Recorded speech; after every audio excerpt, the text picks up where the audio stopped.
السلام عليكم ورحمة الله وبركاته، ازيكم عاملين ايه؟ يا رب ان شاء الله تكونوا بخير وتكونوا في احسن حال دايما يا رب. النهارده بقى ده اجمل فطار هتحضريه ان شاء الله. افطر من الاخر حضرته كله كده معاكم. طريقة تسوية الفول بس اللي سويتها بس من غير ما اصورها لان الكهرباء في اليوم ده كانت قطع كتير. بس تحضيره في الاخر. حضرته معاكم ما شاء الله، طريقة جميلة جدا، طعمه حلو قوي.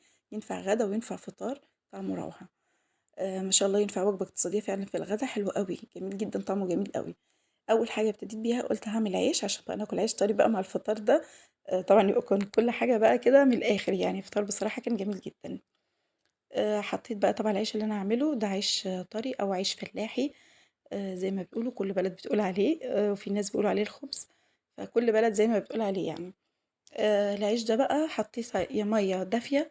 حطيت ملح وخميره واحط الدقيق. بس مش باحط له سكر ولا حاجة خالص. هو ملح ودقيق وخميرة، بس أهم حاجة تخلّي بالِك من الخميرة اللي أنتِ هتستخدميها. طبعًا أنتِ شُفتوا قبل كده في المشتريات كنت جايبة قالب خميرة كده، هي خميرة فورية بقالب كده مضغوط عليه. باجيبه وأفضّيه عندي في برطمان واستخدمه أول على طول يعني. أي ما باجي أستخدم حاجة زي كده فيها خميرة باستخدم منه. طبعًا بافضّيه في برطمان وحطيته في التلاجة. بنتي قعدت تروّق لي مش عارفة ركنته فين، هي عمّالة تقول لي أنا شيلته بس مش عارفة حطيته فين. فاشتريت خميرة أكياس بصراحة كانت وحشة جدًا وكانت هتبوظ لي العجين. لأ بقى قعد ساعتين كده ما فيش خُمر خالص. جِبت كيس خميرة تاني غير النوع التاني بقى وحطيته عليها، ضبّط لي العجين شوية الحمد لله. العجين بقى عجنته أهم حاجة يكون طري خالص كده معاكِ، ما بيكونش يابس زي العيش الشامي، تكون بتقطّعيه كده بإيدِك ويكون سهل معاكِ خالص. غطّيته وسِبته يختمر، وهنا بقى هاعمل السلطة بس مش السلطة كلّها. قطّعت البصل شرايح كده رفيّعة خالص. حطيت عليها بابريكا وسُمّاق وملح. وشوية كمون، رشة كمون كده ورشة كزبرة. حطيتهم وقلّبتهم كده في قلب البصلة. طبعًا الجوانتي أنا باكون غاسلاه جدًا قبل ما أحطه في الأكل، ما ينفعش أحطه في الأكل كده. غاسلاه، فعشان كده دعكت البصلة بيه عشان كل الحاجات دي تدخل في قلب البصلة. عصرت عليه ليمونة كاملة وحطيت شوية خل وشوية مَيّة. ده بقى سيبيه حوالي، بُصّي براحتك، يعني ممكن تعمليها قبلها ب6 ساعات وتسيبيه. لو عندِك خيار كمان حُطّي عليها تبقى جميلة جدًا.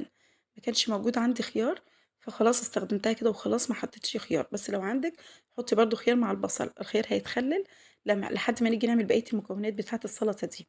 طبعًا هنا باقول لكم الفول أهو، أنا هنا كنت باحمّر برضه بتنجان، البتنجان ده برضه للسلطة، بيبقى طعمه حلو أوي في قلب السلطة. والفول طبعًا كنت باجهّزه، طبعًا ركنت بقى دلوقتي حاجة السلطة دلوقتي مش عايزاها دلوقتي، عشان الطماطم مش هاقطّعها دلوقتي عشان ما تضطرّاش. هنا بقى الطعمية أفضل حاجة.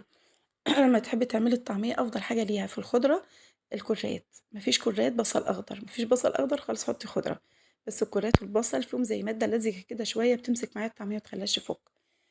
كمية توم حلوة كده حوالي 10 فصوص، 12 فص حاجة زي كده. ده أقل من نُص كيلو. وبصلة صغيّرة، البصلة لو كتّرتيها الطعمية هتفُك معاكِ. التوم لأ. بس برضه التوم ما تكتّرش بزيادة عن اللزوم علشان برضه ما يغيّرش ريحة الطعمية. هو أنا حطيت حوالي 10 فصوص كبار. حطيت لهم شوية مَيّة عشان العجينة بتاعة الطعمية تلِف معايا. يعني خدت معايا حوالي كوباية مَيّة. وبعد كده المَيّة الزيادة هاصفّيها في المصفى. باقلّبها كده كل شوية علشان الطعمية كلّها يعني الفول كلّه يتفرم معايا. فرمته بقى عايزاه ناعم، عايزاه خِشن شوية، بس على ما يكون وسط كده. ناعم هيكون لا قرص الطعمية متكوك معاكِ شوية. خِشن ممكن تتفك معاكِ. خلّيها وسط برضه كده. وبعد كده باصفّي المَيّة زيادة، أنا مش هاصفّي المَيّة اللي في الطعمية كلّها. باصفّي المَيّة زيادة شوية واخلّي فيها شوية عشان الطعمية برضه تتماسك. مش باصفّيها خالص أخلّيها ناشفة أوي كده تتفك مني في الزيت لأ. خلاص معلش كده لازمًا أقول كل حاجة برضه بالتفصيل، أدام عملت الفيديو لازمًا يكون كل حاجة معاكم واضحة وكل حاجة بالتفصيل.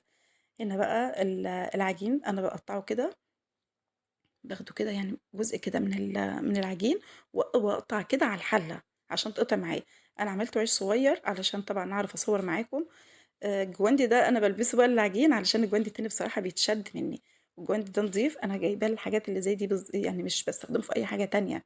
أي حاجة مثلًا هيبقى فيها عجين أو فيها حاجة هتشد الجواندي التاني لإن الجواندي التاني خفيف. فباستخدم الجواندي الكبير ده عشان ما حدش يقول الجواندي ده مش للأكل ولا حاجة. أنا استخدمته عشان التاني بيتشد من إيدي. وده مش باعمل بيه أي حاجة تاني غير الحاجات اللي زي كده اللي تخُص الأكل والشرب. هنا بقى باخد المطرحة دي. باحط عليها شوية دقيق علشان ما يلزقش معايا، وباحط شوية الردة. طبعًا اللي في المدينة مش هيعرفوا يعملوا العيش ده، لإن طبعًا هو ده بيكون صعب شوية غير اللي بيتعمل بالنشابة. بس طبعًا لو إيدِك واخدة على الحاجة عادة تعمليها تكون سهلة. الحمد لله كانت مرات خالي وأمي هم علّموني يعني طبعًا طريقة خبيز العيش. مرات خالي كانت بتعلّمني العجين وأنا صغيرة خالص، يعني كان عندي حوالي 7 سنين، 8 سنين كانت بتعلّمني العجين. وطبعًا أمي ربنا يديها الصحة التانية يا رب، علّمتني برضه إزاي برضه أفرد العيش كده. فكانت دايمًا لمّا كانت تيجي تخبز كانت بتسيب لنا شوية عيش، ويعني كل واحد منا صينية، أنا ومرات أخويا وأختي كل واحد صينية عشان نتعلّم فيها. هنا بقى في عيش طبعًا هيقِب معايا وعيش لأ، اللي ما بيقِبش ده بيكون أنا فردته جامد. طبعًا زي ما قُلت لكم العيش كان هيبوظ بسبب الخميرة، هتلاحظوا لونه مش شكله مش زي العيش اللي أنا باعمله كل مرّة، أنا باعمله بيبقى شكله حلو أوي.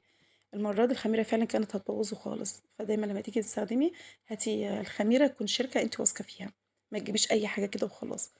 أنا بقى باخبزه واحطه جنبي كده على فوطة، على مفرش، المفرش ده بتاع العجين بس، يعني باغسله واروح شايلاهم في الدرج بتاع التربو للعجين، اللي هو اللي زي كده أو العجين الشامي برضه.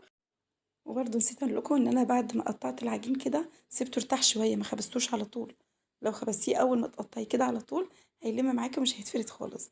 سِبته يرتاح كده شوية يعني هُم كانوا شوية قليلين فسِبته حوالي كده ربع ساعة كنت حضّرت حاجة تانية.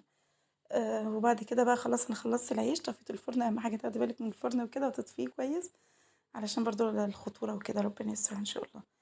خلاص بقى سِبت البصلة بقى براحتها خالص، هنا بقى خلاص قرّبت أخلّص الفطار، فجِبت بقى هنا حطيت الطماطم وحطيت شطة، وكان طبعًا البتنجان اللي أنا قليته.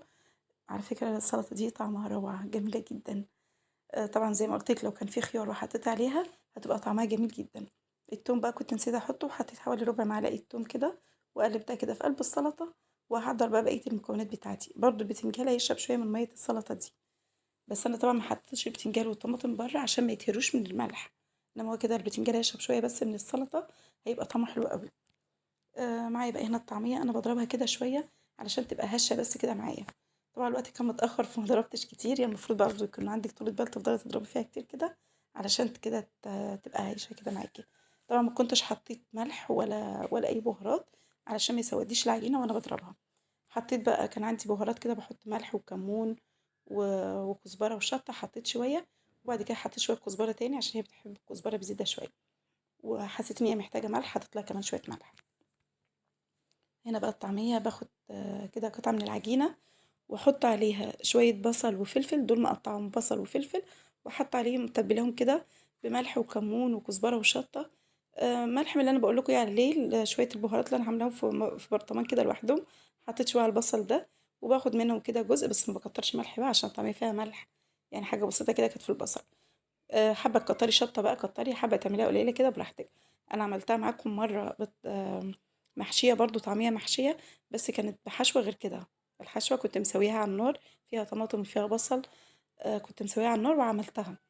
انما المرة دي عملت الحشو ني بصل وفلفل، بتكون برضو طعمها جميل جدا. حابة تكتري شطة كتري، حابة تقللي براحتك خالص بقى. خلاص كده الطعمية انا بقى باحضّرها بقى كده شُفتوها معايا، هنا هاعمل الفول.